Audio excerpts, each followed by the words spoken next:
Good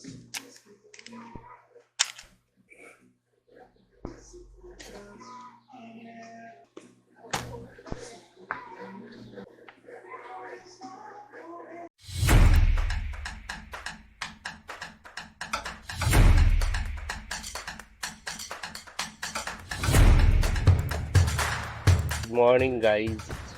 So, for today's video, today's TOIDS, TOIDS. So, pinapa-repair ito ng aming samahan, ng aking kakilala. So, bubungkagin natin ito.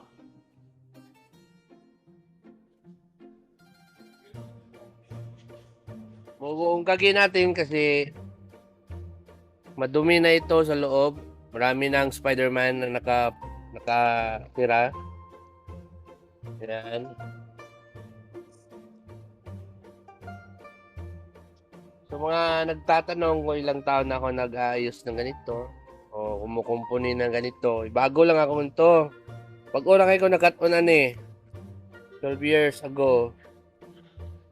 12 years of experience and moving up counting de.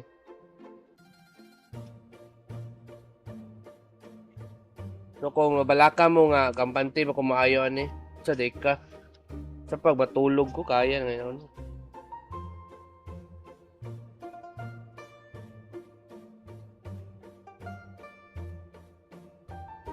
So ang problema niya is grabe ka lag. Parehas mong utok lag kayo. So ito na siya limpyuhan no kay basin ano na rin siya, grabe nakaugaw. So ano itong baton? Nalimot na ako sa kong baton.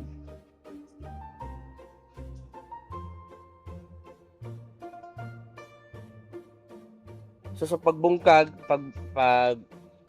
pagdidisassemble ng isang laptop,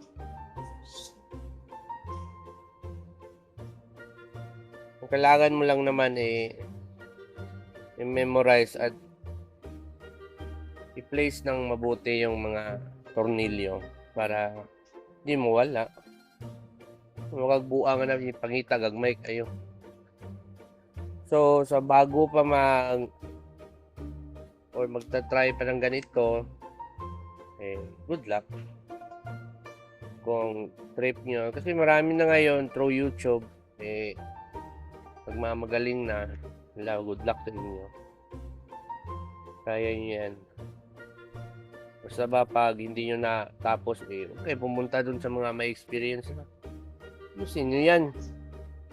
Magaling na kayo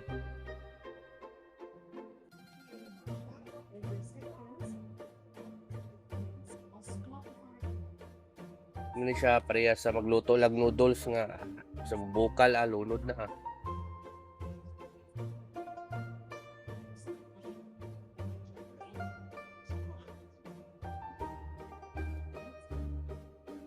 So, yung mga bagong model ng laptop hindi na masyadong maraming tornilyo. Usually lock na lang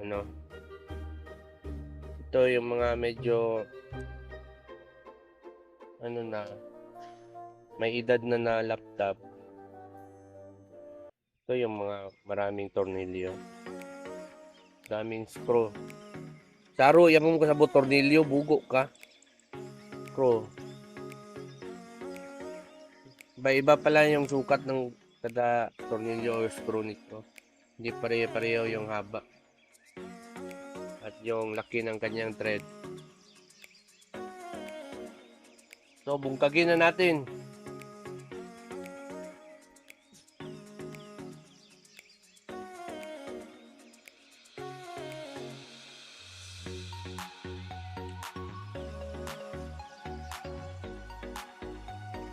Pagbubungkag pala nito,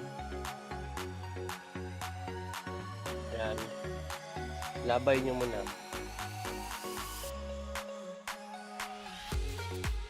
Diba? Screw pala dito lang yung tigidig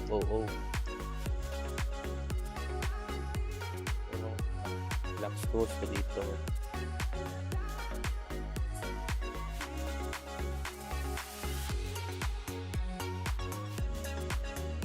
Kailangan nyo ng medyo marami-raming precision tools para mabaklas yun ng maayos kung mga unit na ganito.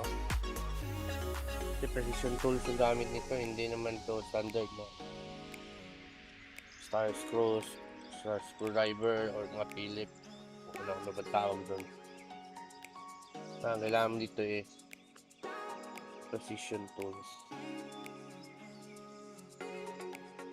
Check nyo ulit kung wala na bang straw.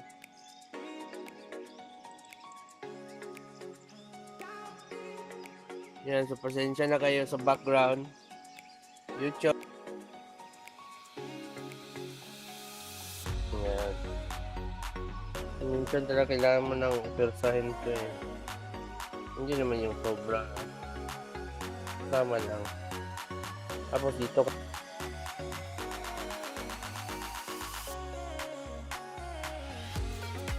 parang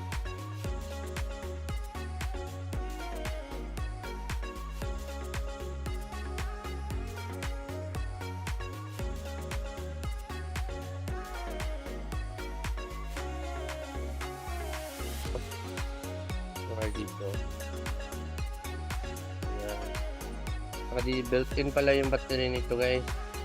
So yan, kita nyo ano, nakadumi na.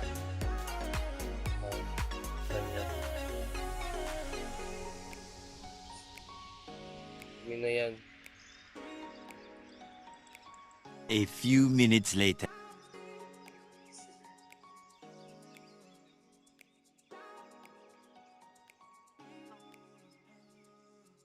So ayan guys, dito na tayo sa board. So as you can see, ayan. Ay. Ayan o. So nakita nyo na yan. Ano yan, parado na yung vent. Diba? So nisin muna natin to. Ayan. First, tanggalin natin yung cover ng heatsink. Cover ng heatsink. Cover ng tornilyo na pala. Tornilyo. Tanggalin natin muna yung tornilyo. Ito yung mga tornilyo.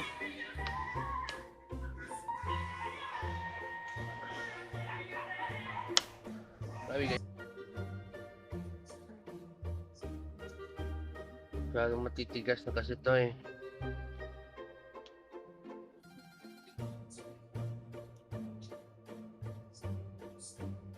Yan. So, ito lang kailangan nung tanggalin kasi dito yung ano niya, pinaka-heatsink ilalim.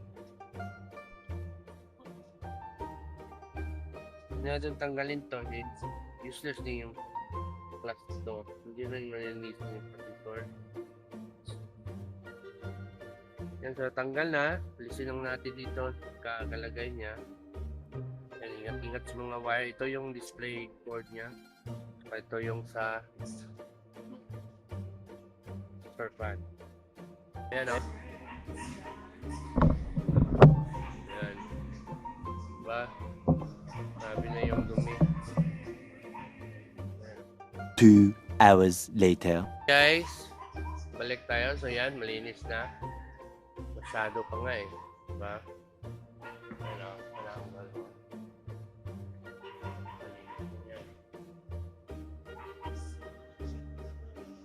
tanggalin lang natin itong lumang paste kasi ito yung hindi naman nagka-clog pero pangit lang tingnan. So tanggalin natin. Meron kayong yung electronic grade na ano isopropyl, maganda yon. Talagang naalis talaga. May naalis din naman to pero mas magandang tingnan yan, mas ano ba, mas shiny. So final touch natin. Itong process na to kung tingnan nyo Simple lang naman, wala naman masyadong impact, pero sa totoo meron. So, repasting your processor with your selected or chosen yung napili yung klase or brand ng isang silicone or thermal paste is grabe, ang laki ng laking tulong. Ito pala yung ginagamit ko. Ayan, ewan kung kita ba. Hindi nagpo-focus kasi. So, lagyan natin. Huwag naman masyadong marami, pero huwag din madamot ha. Tama lang. Ayan. Pak, marami na nga yan. Pero sige lang, okay lang yan. So, wag lang yung maraming sobrang masyado na.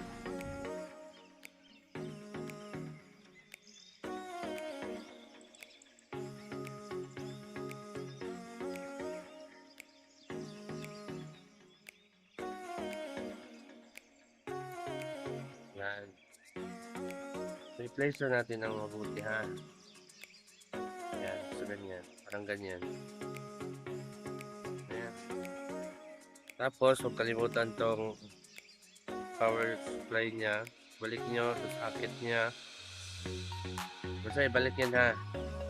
Dali. Balik nyo yung mga tornilyo.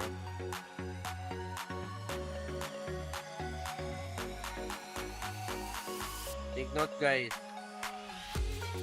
Tornilyo nito hindi magkakapareha. Iba-iba kada slot. So, hanggat maaari, daan nyo kung saan nyo tinanggal para mabalik nyo doon. Yan nangyayari pag hindi tama yung tornilyo na nilagay nyo, yung female niya na thread, nalagyan nyo doon sa male thread. Naglo-loose thread na yun, sira na. Kaya bala yun, nagkakabala talaga.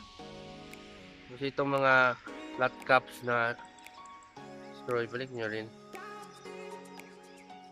Ito yung mga pinaka parang sensitive na screw. Isa kasi daling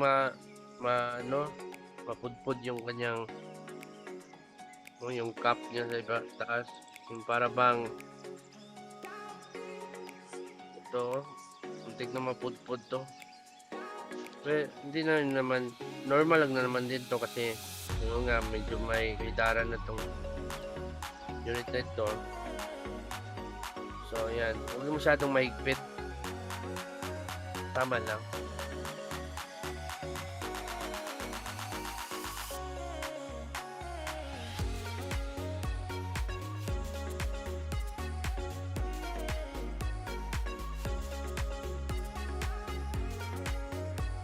So yun guys, so okay na pala. Yan, nag-boot up na. So this laptop is subject for format also kasi sabi ko masyado ng lag. So after nito is i-reformat na natin at saka i-reinstall yung mga bagong application na kailangan niya. At saka ganun yung gawin nyo. Baklas, alinisin, kaya i-repaste na rin yung processor para hindi na masyadong mag-init. Kasi naging cause yun ng isang lag or yung tagal mag-process ng processor. Sobrang niyang init. So, linisin na ng mabuti, okay? So, yun yung pamaraan, guys. So, I hope nakita nyo yung process at saka nasundan nyo. Hindi naman masyadong mahirap to kung experience na kayo. Pero kung bago pa lang kayo nito, di syempre, medyo magdadalawang isip talaga kayo. So, disclaimer lang, iba-iba pala yung paraan at pamamaraan sa pagpaklas ng isang laptop kahit sa unit kasi iba-iba rin yung style ng mga manufacturer. So, ingatan na lang natin yung unit ng mga